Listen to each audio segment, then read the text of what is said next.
Bueno, nos encontramos en el Washington TV. Aquí está hablando el gobernador de Virginia. En este momento le toca su turno para dar su exposición. And after you thank God, President Trump also said it was time for the fighting to stop and for peace to begin. Peace through strength.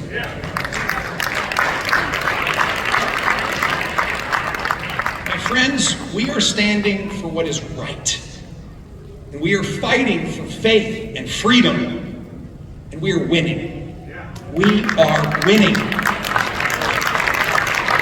But I am here today with a strong warning. A warning that says if we get complacent, if we don't stay focused, then it can all change. The words of Ronald Reagan should ring in your ears that freedom is never more than one generation away from extinction. One generation, and I want to say thank you to this generation for in 2024 we said not this time, not now.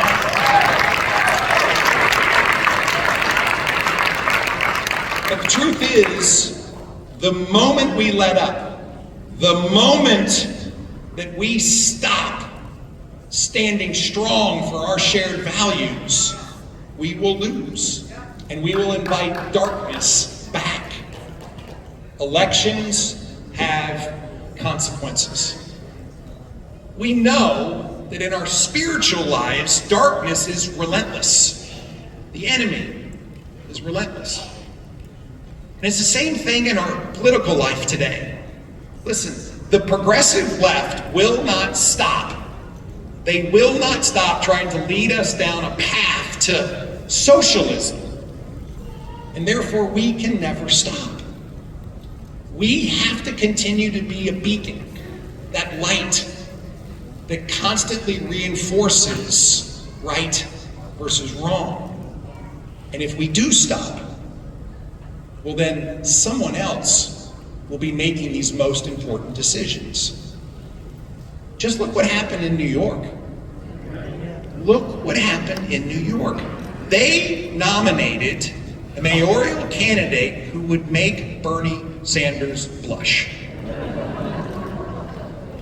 You know what his big idea is? Government-run grocery stores. Now, let me be clear. Imagine this. The charm of the Department of Motor Vehicles combined with the efficiency of Maduro's Venezuela.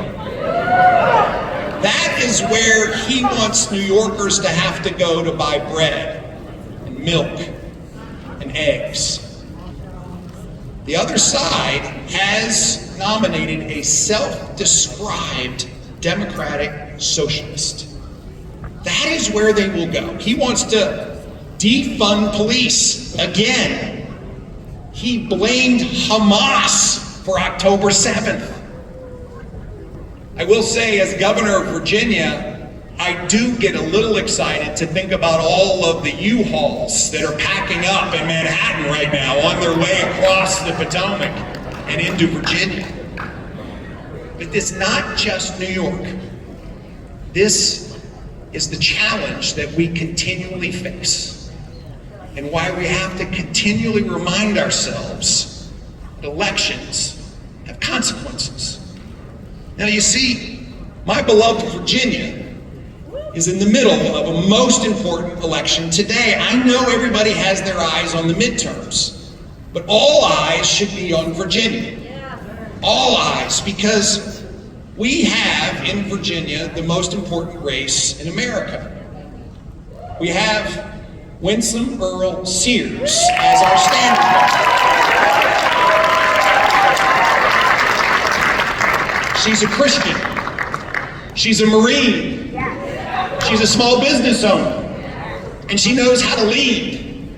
She has been my partner in turning Virginia from one of those states that was far behind to a winning state.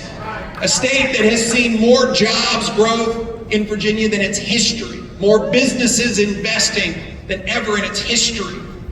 A 20-year reduction in murder rate empowering parents, running surplus after surplus after surplus, and providing $9 billion in tax relief to Virginians.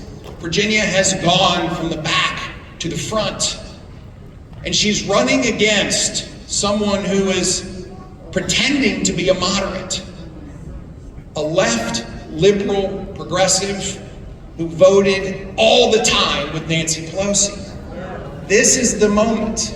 And therefore, my call to action today is to all of you, help us. Help Winsome Earl Sears become the 75th governor of the Commonwealth.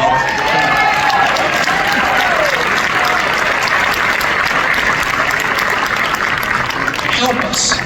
Help us plant the flag of faith and family and freedom again firmly in Virginia's great soil. This is this year's battle. We have to keep fighting, and if we keep fighting, we will keep winning. My friends, I believe this nation is embarking on a golden age. I believe that part of that golden age requires us to get off the sidelines and into the arena. And I think at the foundation of this is a revival going on across this nation like we haven't seen in a long, long time. It's also our chance to recognize that America stands for liberty and freedom, and therefore singing our national anthem boldly and reciting the Pledge of Allegiance loudly and honoring our flag daily should be part of that routine that includes lifting up our nation in prayer every day. These are the values that this great country were founded upon. These are the values that Thomas Jefferson included in those most immortal words, that we hold these truths to be self-evident, that all men are created equal, and that they are endowed by their Creator. Not by a king, not by a dictator, but their Creator, with certain unalienable rights, and among these are life, liberty, and the pursuit of happiness. This is America, and we have work to do. We have work to do. These timeless truths, these foundational pillars, they are the light to our path because they are rooted in Judeo-Christian values. They are rooted in a belief that comes from an almighty Creator, who has placed us here at this time for a reason. And so let us pray that His light will continue to illuminate our path, that His light will continue to illuminate the path of President Trump and all of those in Washington, that His light will allow us to bring more into these leadership roles. And most importantly, that the spirit of liberty that emanates from this light will continue to beat through the chests of all Americans. My friends, we are at a most unique time, and I want to thank you for the work that you have done. I want to encourage you for the work that you will do, and I want to ask one more time, may God bless America. Thank you all very much.